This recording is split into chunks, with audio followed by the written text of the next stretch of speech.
Le voyage de Rodolphe.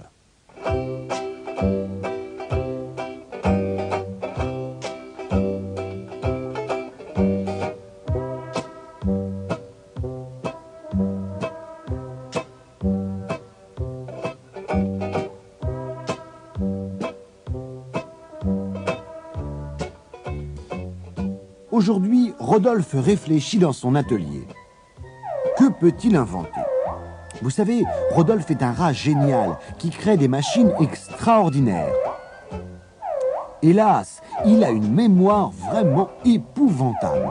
Et c'est bien ennuyeux. Par sa faute, les choses tournent toujours de travers. Voyez son voilier qui faisait du vent. Un jour, Rodolphe a oublié de couper le courant et a été emporté dans les airs. Et sa machine a pelé les bananes. Rodolphe avait oublié de lui dire à quoi ressemblait une banane, et elle s'est mise à tout éplucher, y compris Rodolphe. À la tombée de la nuit, Rodolphe a une idée.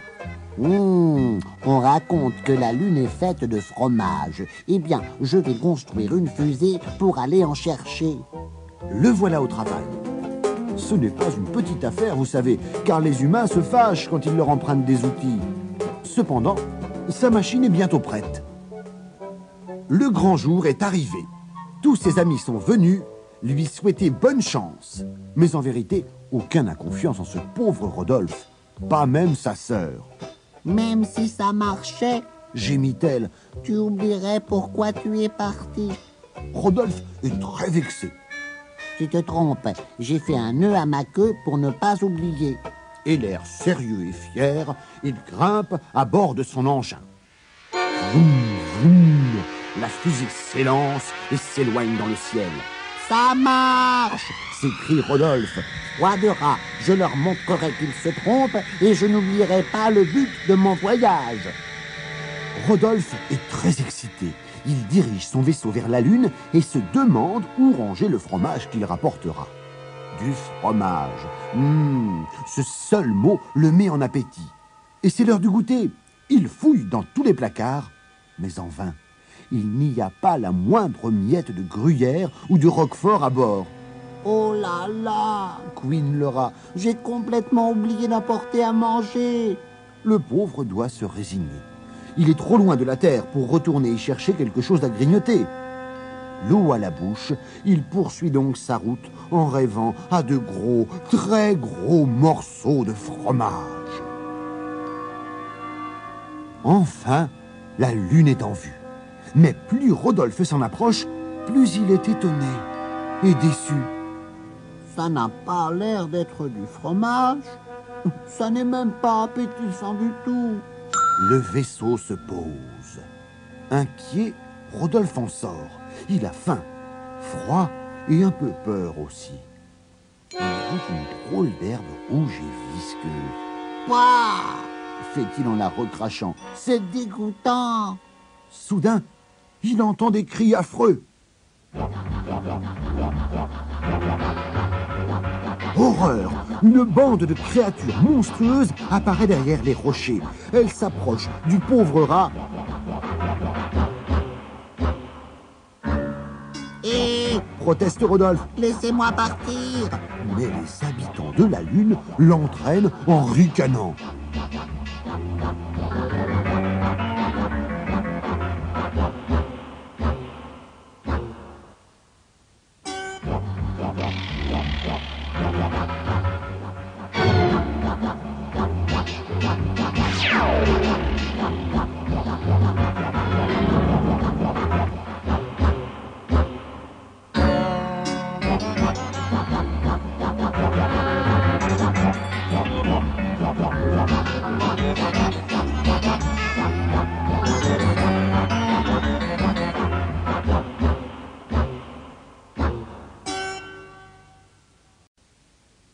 Le toucher d'or.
tu regretteras ton avidité.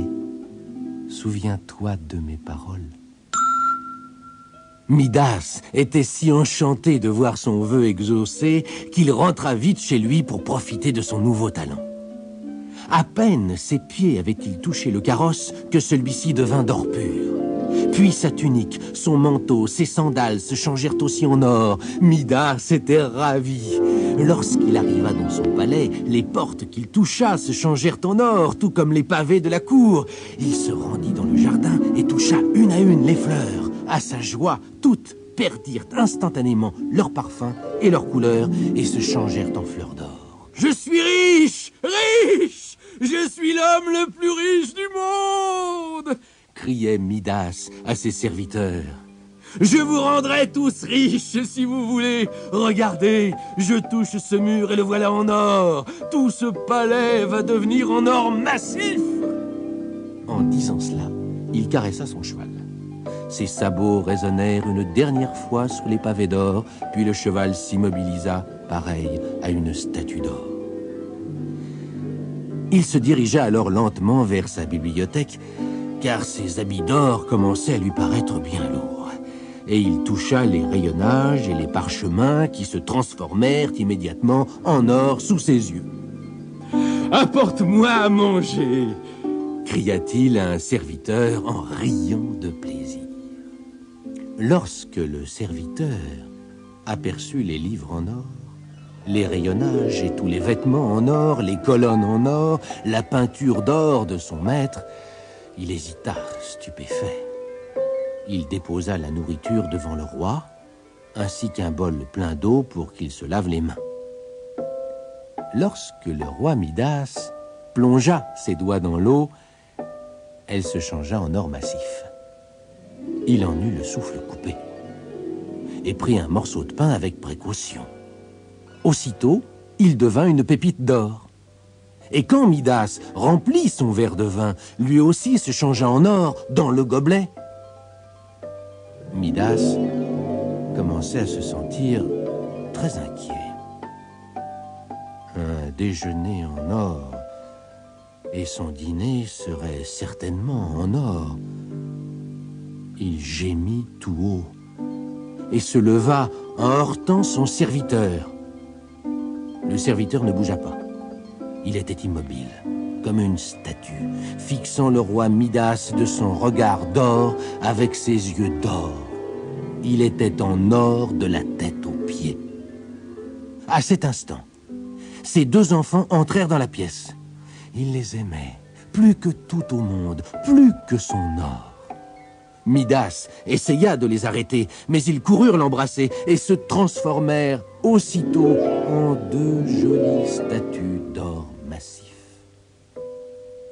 Des larmes coulèrent des yeux du roi.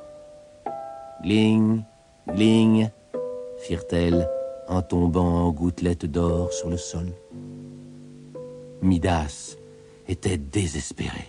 Il se tordait les mains en pleurant. Alors, il se précipita hors du palais pour ne plus voir tout cet or. À cet instant, Dionysos lui apparut. « Alors, Midas, demanda le dieu, que penses-tu du toucher d'or? Ton souhait est-il satisfait? »« Je suis bien malheureux. »« Bien malheureux ?» répéta Dionysos.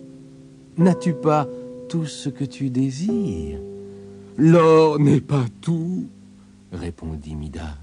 « J'ai perdu mes chers enfants, que j'aimais plus que tout au monde.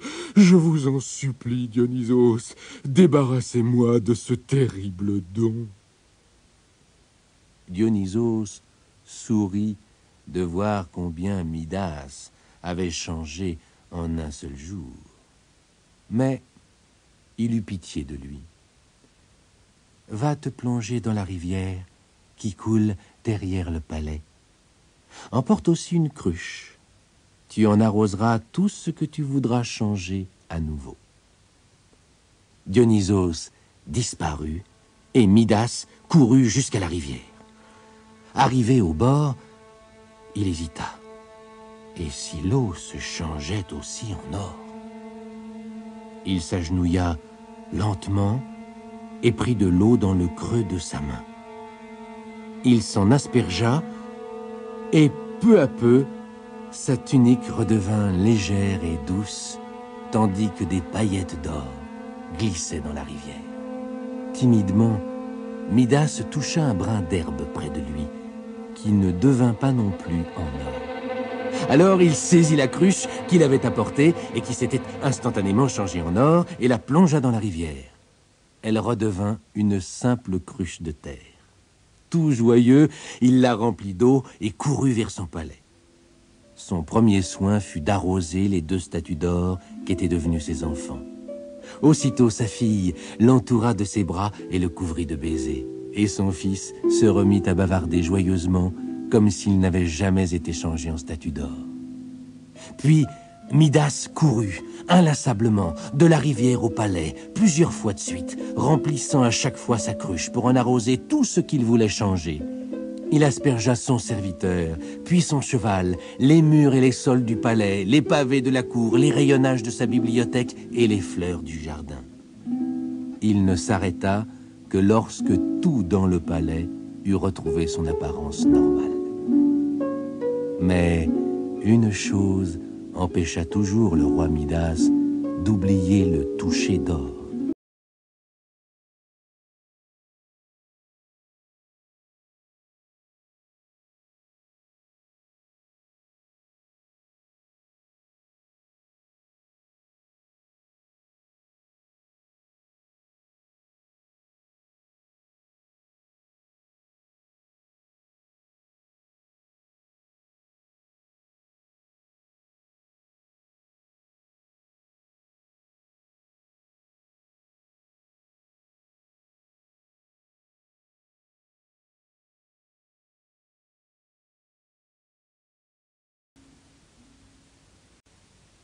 Mon dîner chez un magicien.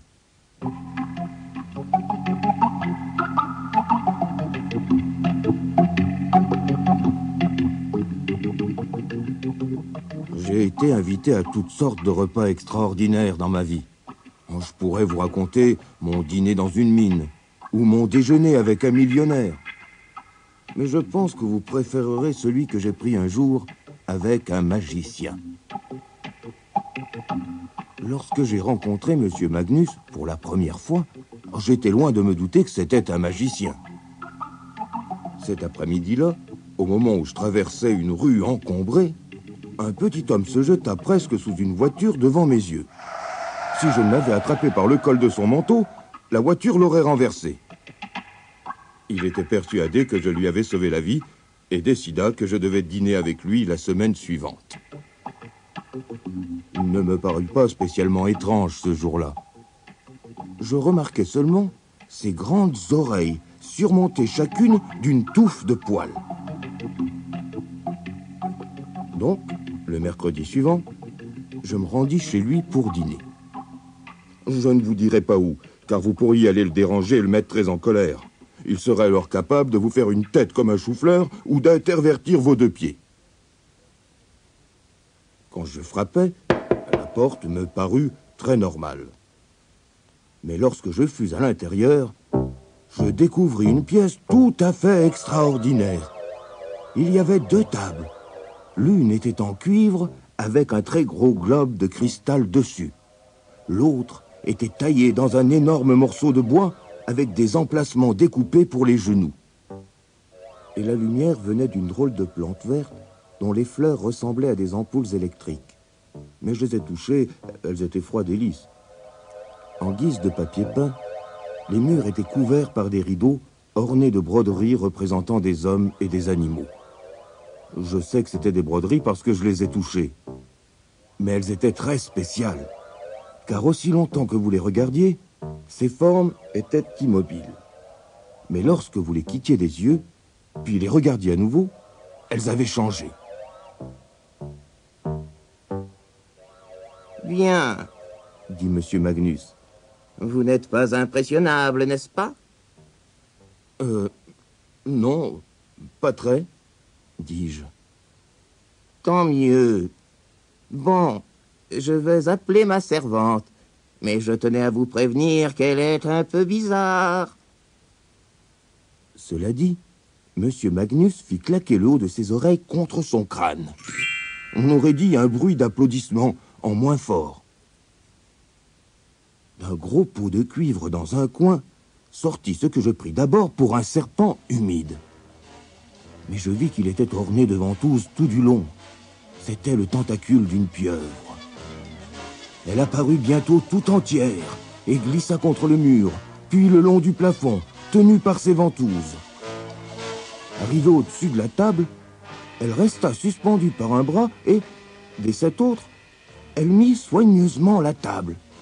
« Voici Noémie, » dit Monsieur Magnus. « Elle me rend bien plus de service qu'une servante. Elle a plus de bras pour travailler. Bon, que désirez-vous pour dîner? Vous n'avez qu'à choisir. Tarte au potiron ou soupe aux épinards? » Merci. Je veux bien un peu de soupe. Monsieur Magnus portait un haut de forme. Cela ne m'avait pas paru bizarre. Mais je ne m'attendais pas à ce qu'il l'ôte pour en verser 2 pleins bols de soupe. Ce serait meilleur avec un peu de crème, n'est-ce pas? Viens ici, Perrette. Une petite vache verte, à peu près de la taille d'un lapin, sortit d'un coffre, sauta sur la table et se tint devant Monsieur Magnus, qui se mit à la traire dans un pot à crème en argent. Noémie nous le tendit pour que nous nous servions. La crème était exquise et j'aimais beaucoup la soupe. « Qu'aimeriez-vous ensuite ?» me demanda Monsieur Magnus. « Oh, je vous laisse décider. » Bon, nous aurons du poisson grillé, dit Monsieur Magnus. Et de la dinde ensuite. Attrape-nous un poisson, Noémie, s'il te plaît. Et prépare-toi à le faire griller, Pompéi. J'entendis du bruit dans la cheminée. Et Pompéi en sortit. C'était un petit dragon, charmant à voir. Étant resté allongé sur les braises, il était chauffé au rouge. Il ne quitta d'ailleurs pas la cheminée sans mettre ses bottes isolantes. « Allons, Pompéi, » dit Monsieur Magnus. « Relève ta queue. Si tu brûles encore le tapis, je vais t'arroser d'eau froide. » Puis il ajouta à voix basse à mon intention. « Naturellement, je n'en ferai rien. C'est très cruel de verser de l'eau froide sur un dragon. »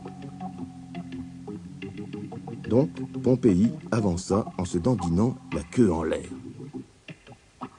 J'étais si occupé à observer le petit dragon que je ne vis pas Noémie pêcher le poisson.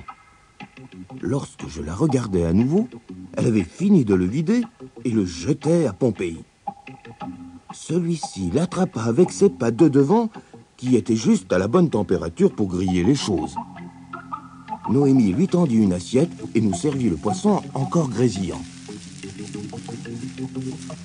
Un dragon peut se rendre très utile, dit Monsieur Magnus. C'est beaucoup plus efficace qu'un chien contre les voleurs. J'ai honte de vous le dire, Monsieur Magnus. Mais Pompéi est le premier dragon que je vois. Naturellement suis-je sot. Mais peut-être avez-vous déjà deviné que je suis magicien. Pompéi commençait à souffrir du froid. Il claquait des dents et fut heureux de retourner vivement au feu. Ensuite, Noémie nous servit une belle dinde rôtie. Monsieur Magnus sortit un pipeau de sa poche et souffla dedans. 6 grosses saucisses apparurent à l'autre bout pour entourer la dinde. Noémie nous servit les légumes, je ne sais d'où ils venaient. Quant à la sauce, elle sortait du chapeau de Monsieur Magnus. « Je vais préparer quelques fruits pendant que nous mangeons, » dit-il. Il se leva et frappa plusieurs fois la table avec sa baguette. Le bois se souleva en différents endroits, puis craqua. Des petites pousses vertes apparurent. Tandis que nous mangions la dinde, les pousses vertes devinrent de petits arbres couverts de fruits mûrs et juteux. L'un d'eux avait de magnifiques fruits dorés. Monsieur Magnus les appela mangues. Le seul bon endroit pour manger des mangues, dit-il, c'est une baignoire. Cela fait tant de saleté, c'est qu'elles ont une peau résistante et une chair juteuse. Lorsque vous entamez la peau, tout le jus jaillit. Mais ne vous inquiétez pas, cette mangue ne vous éclaboussera pas. Il en enchanta une avant que je ne la mange. C'était exquis. Ensuite, il m'en donna 5 pour emporter à la maison. Mais celles-là, je dus les manger dans mon bain. Elles n'avaient pas été enchantées. Tandis que nous buvions notre café, provenant du chapeau, bien sûr, nous bavardâmes un moment de magie, de football et de chiens. Puis je dis que je devais rentrer. Noémie me tendit mon manteau avec 2 tentacules et m'aida à l'enfiler. Je vais vous ramener, dit Monsieur Magnus. Quand vous aurez une journée libre, nous pourrions aller en Inde, en Chine ou ailleurs pour l'après-midi. Faites-moi signe quand vous pourrez. Maintenant, installez-vous sur ce tapis et fermez les yeux, sinon vous auriez le vertige. Cela arrive souvent la première fois qu'on voyage en tapis volant. Nous nous assîmes sur le tapis et je fermai les yeux. Mon ami indiqua mon adresse au tapis et fit claquer ses oreilles. Je sentis passer un souffle d'air froid sur mes joues et fus légèrement étourdi. Puis, l'air fut de nouveau tiède et Monsieur Magnus me dit d'ouvrir les yeux. J'étais dans mon salon, chez moi, à l'autre bout de la ville. Je descendis du tapis et remerciai le magicien. « Bonne nuit !» dit Monsieur Magnus en me serrant la main. Puis il fit claquer ses oreilles et le tapis s'évanouit. Je restai seul dans la pièce, tout content, avec mes 5 mangues pour bien me prouver que tout cela n'était pas un rêve.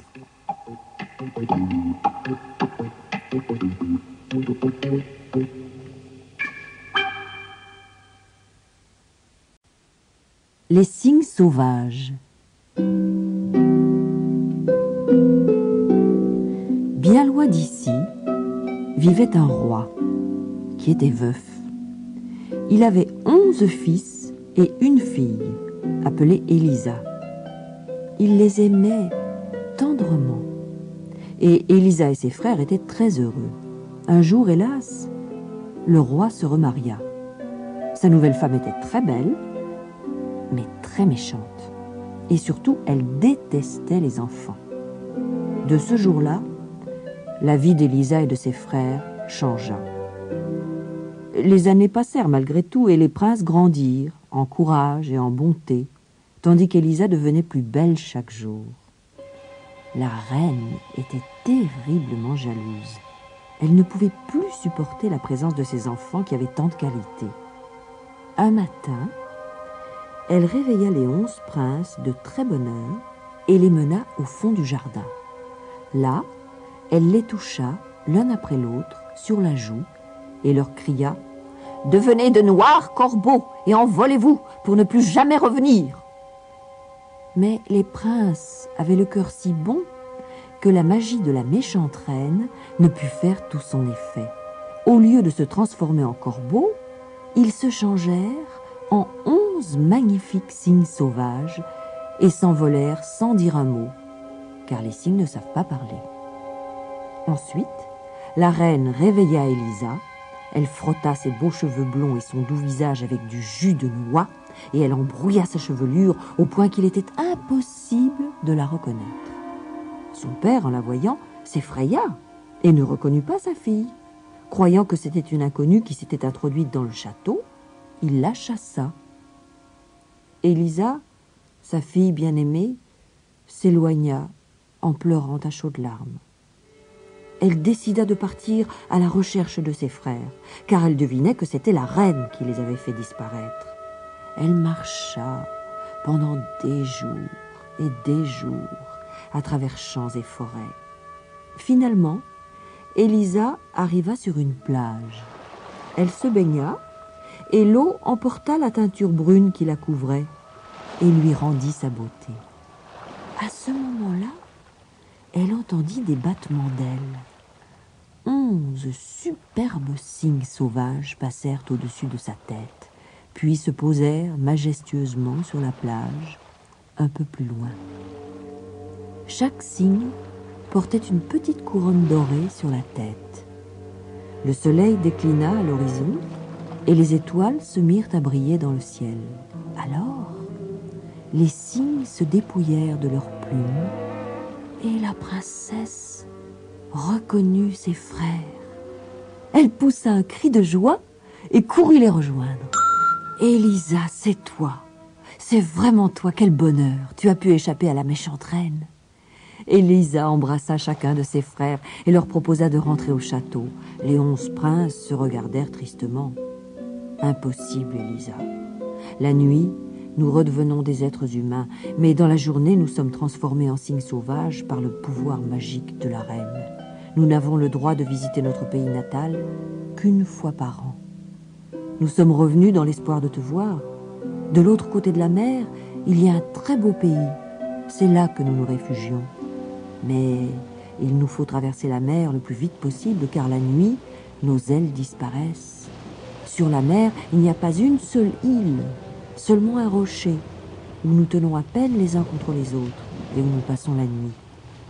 Nous sommes revenus ici chaque nuit pour te chercher. »« Alors, je veux partir avec vous, » déclara Élisa. « Ne me laissez pas seule. » Les frères passèrent toute la nuit à tresser un filet avec de l'écorce de saule.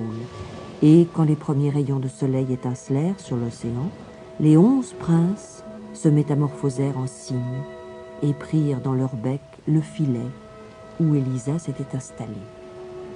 Ils volèrent ainsi toute la journée. Les cygnes avançaient lentement, de peur de laisser tomber leur sœur. Au crépuscule, ils aperçurent le rocher au milieu des flots.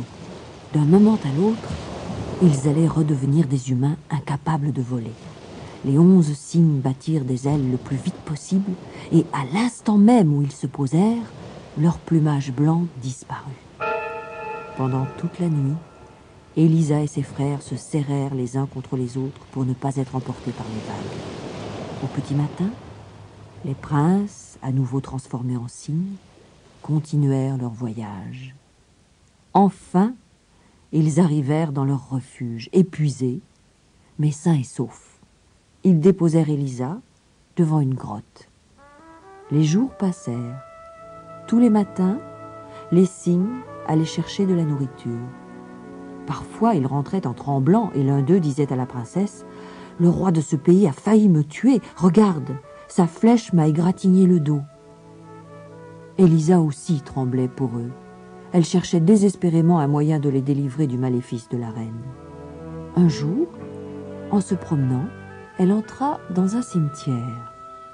Là, elle rencontra une vieille femme qui semblait pleine de sagesse. Elle décida de lui demander conseil. Alors, elle lui raconta son histoire et la supplia. « Aidez-moi, je vous en prie. Tôt ou tard, les chasseurs finiront par tuer mes frères. » La vieille femme sourit tristement. « Il existe un moyen de sauver tes frères, dit-elle. Mais pour cela, il te faudra beaucoup de courage. Je suis prête à faire n'importe quoi. Alors, écoute-moi bien. Vois-tu ces orties? Tu les cueilleras à main nue. Pourtant, ta peau, en les touchant, se couvrira d'ampoules. Tu les écraseras sous tes pieds nus et tu tisseras avec le fil que tu en tireras 11 chemises. Quand tu les auras finies, tu les jetteras sur tes frères et le charme sera rompu. Mais ce n'est pas tout. Du moment où tu auras cueilli la première ortie jusqu'à ce que tes 11 frères aient revêtu leur chemise, tu ne devras pas dire un seul mot, sinon tes frères mourraient. Élisa se dépêcha d'aller cueillir une brassée d'orties. Elle ressentait des brûlures cuisantes, mais elle n'y fit pas attention. Puis elle porta les orties dans sa grotte. Ce soir-là, quand les 11 cygnes revinrent dans la grotte, la princesse était déjà en train de tisser. Ses frères comprirent ce qu'elle faisait pour eux et ils pleurèrent d'émotion. Mais en tombant sur les mains d'Élisa, les larmes des princes calmèrent aussitôt ses brûlures. Ainsi, jour après jour, Élisa cueillit d'autres orties, les écrasa et les tissa. Un matin, le roi de ce pays vint à passer près de la caverne d'Élisa. Il fut frappé par la beauté de la jeune fille. « Qui êtes-vous » demanda-t-il. Il voulut prendre la brassée d'orties qu'elle tenait dans les mains, mais il recula aussitôt en poussant un cri de douleur. « Venez dans mon palais, dit-il. Mon médecin vous pansera les mains et les pieds, et si vous êtes aussi bonne que belle, je vous prendrai pour épouse. » Élisa aurait voulu raconter son histoire, mais elle savait qu'elle ne pouvait pas dire un mot sans mettre la vie de ses frères en danger. Elle eut tout juste le temps de ramasser les 10 chemises qu'elle avait terminées, et la 11e qui était à moitié finie, avant que le roi ne l'emmène. Elle pleurait et le suppliait du regard, mais le roi refusa de la laisser partir.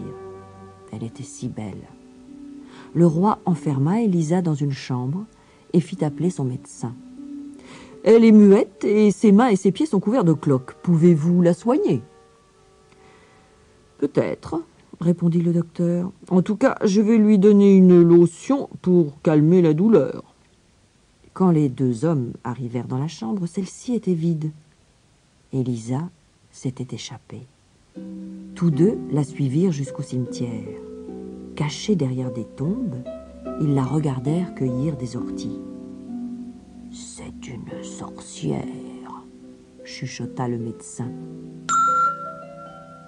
Le roi fut très triste. Il demanda à Élisa pourquoi elle cueillait des orties dans le cimetière, mais Élisa ne pouvait pas répondre. « Si vous ne répondez pas, vous serez brûlée vive demain, » finit-il par lui dire. Mais Élisa devait garder le silence. Elle passa la nuit dans un cachot sombre et humide, et pendant toute la nuit, elle écrasa les orties et tissa pour pouvoir finir la 11e chemise. À l'aube, le bourreau vint la chercher et la fit monter dans un chariot. Pendant tout le trajet, Élisa continua à tisser la dernière chemise, sans dire un mot. Elle descendit du chariot en tenant son paquet serré contre sa poitrine. Le bourreau la conduisit vers le bûcher. Au moment où on allumait le feu, Élisa entendit des battements d'ailes. La foule ébahie vit approcher 11 cygnes qui se posèrent tout autour du bûcher. Élisa passa une chemise autour du cou de chacun d'eux et, au fur et à mesure, les cygnes se transformèrent en princes. Alors, Élisa, qui pouvait enfin parler, raconta toute son histoire. Le roi s'avança vers elle, la détacha du bûcher et demanda d'une voix douce « Maintenant que tu peux parler, Élisa, réponds-moi. Veux-tu m'épouser ?» La princesse Élisa regarda ses frères, puis le roi. Elle lui prit la main et dit « Oui » en souriant tendrement.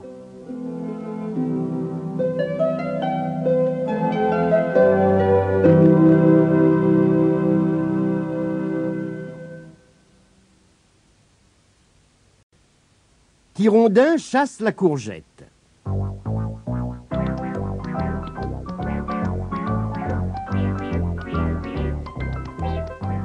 Ce matin-là, quand Hirondin entra dans la cuisine, Mémé Croche était déjà en train de préparer le repas. « Voyons, voyons, » murmura-t-elle. « Une poignée d'œufs de grenouille, une pincée de sable et quelques champignons verts moisis. Miam, miam. Ça va être drôlement bon. Pouah, fit Hirondin. C'est une nouvelle recette? Oui, et je vais la baptiser ragoût de Mémécroche. Mais pourquoi fais-tu la grimace? Tu sais bien que je ne mets que de bonnes choses dans mes ragoûts. Hirondin prit un plat rectangulaire. Et ça, demanda-t-il, c'est pour quoi faire? C'est un plat à courgettes. À courgettes? C'est quoi une courgette? Je n'en ai jamais vu. Ça se fait cuire au four? Une lueur de malice brilla dans les yeux de Mémécroche. Avant de la cuire, il faut l'attraper, répondit-elle en riant sous le cap. La curiosité de Hirondin était piquée au vif.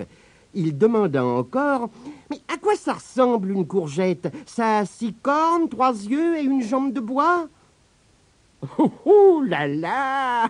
Quelle imagination! Non, ça ressemble à une grosse saucisse verte et jaune. Tu veux en attraper une? Oh oui, et on la mangera à midi, hein? D'accord, dit Mémécroche.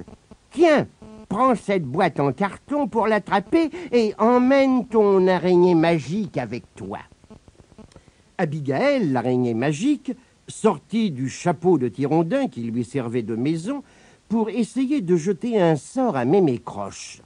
Mais elle n'eut même pas le temps de trouver une formule magique dans son livre, car Hirondin partit aussitôt à la chasse à la courgette. En chemin, il demanda à tous les amis qu'il rencontrait s'ils avaient vu une courgette. L'homme champignon secoua la tête de gauche à droite, les arbres chatouilleurs haussèrent les épaules. Hirondin commençait à se décourager quand il entendit un léger bruit, comme si quelqu'un ou quelque chose bougeait dans les buissons.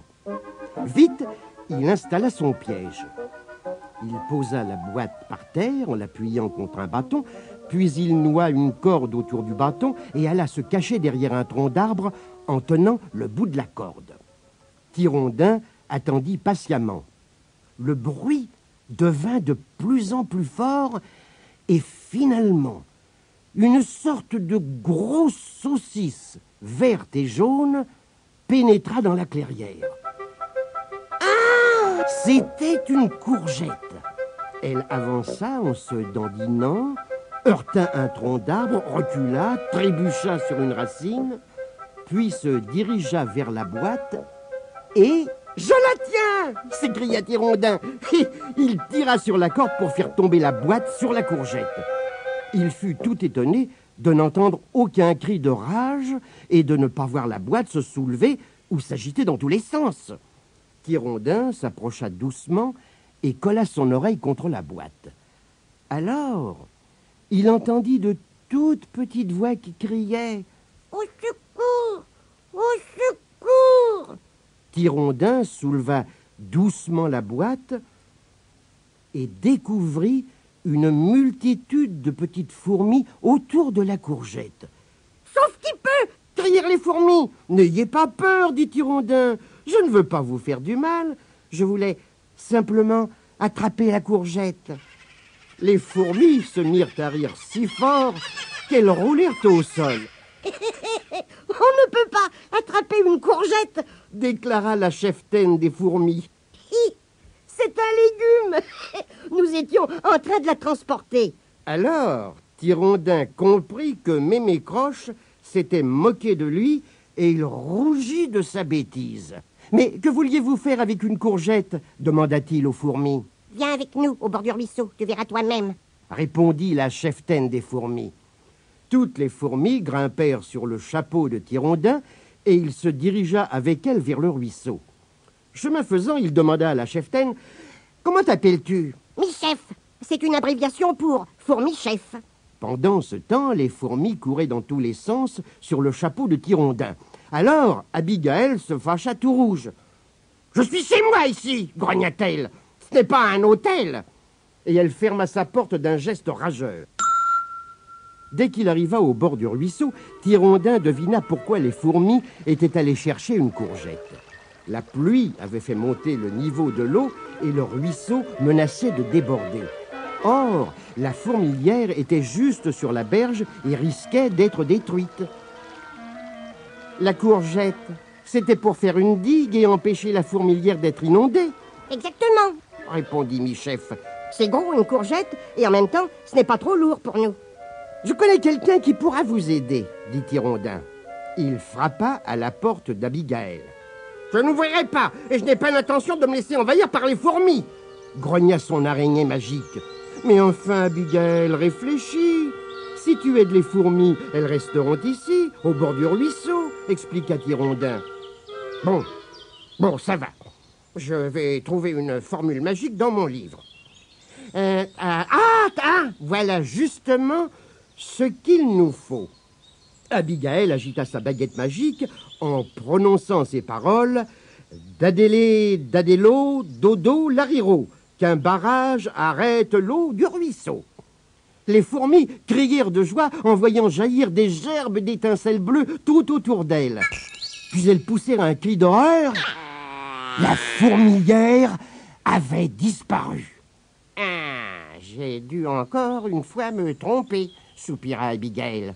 Au lieu d'un barrage qui arrête l'eau, j'ai mis un bateau vert sur l'eau. Les fourmis coururent sur la berge et, oh surprise, aperçurent leur fourmilière qui voguait sur un joli bateau vert. Abigail, tu es géniale. S'écria Michef. Tu crois? Mais oui, voyons. Maintenant, nous n'aurons plus à craindre les inondations. Nous pourrons nous promener sur le ruisseau et jeter l'ancre où il nous plaira. Vive Hirondin et Abigail! Crièrent les fourmis. Comment vous remercier? Ajouta Michef. Hirondin prit alors la fourmi sur le bout de son doigt. Peut-être pourrais-tu me rendre un service, dit-il. Et il chuchota quelque chose à l'oreille de Michef. Quand Hirondin rentra chez lui, Mémé Croche l'attendait dans la cuisine. Alors, tu as attrapé une courgette? Demanda-t-elle avec un sourire narquois. Bien sûr, regarde dans la boîte. Ah, voyons voir ça. Mémé Croche ne savait pas ce qu'il attendait. La courgette sauta de la boîte et courut dans la cuisine, renversant tout sur son passage. Effrayée, Mémé Croche grimpa sur un tabouret et se mit à hurler « Fais-la partir! Fais-la partir !» La courgette, toujours portée par les fourmis, se précipita sur le tabouret et Mémé Croche se retrouva dans la marmite où mijotait son ragoût. Hirondin et Abigail éclatèrent de rire. « Qu'est-ce qu'il y a de drôle ?» bougonna Mémé Croche. « Tu m'avais dit que tu ne mettais que de bonnes choses dans tes ragoûts. » Mémé Croche se mit alors à rire si fort que son rire retentit dans toute la forêt de bois tordus.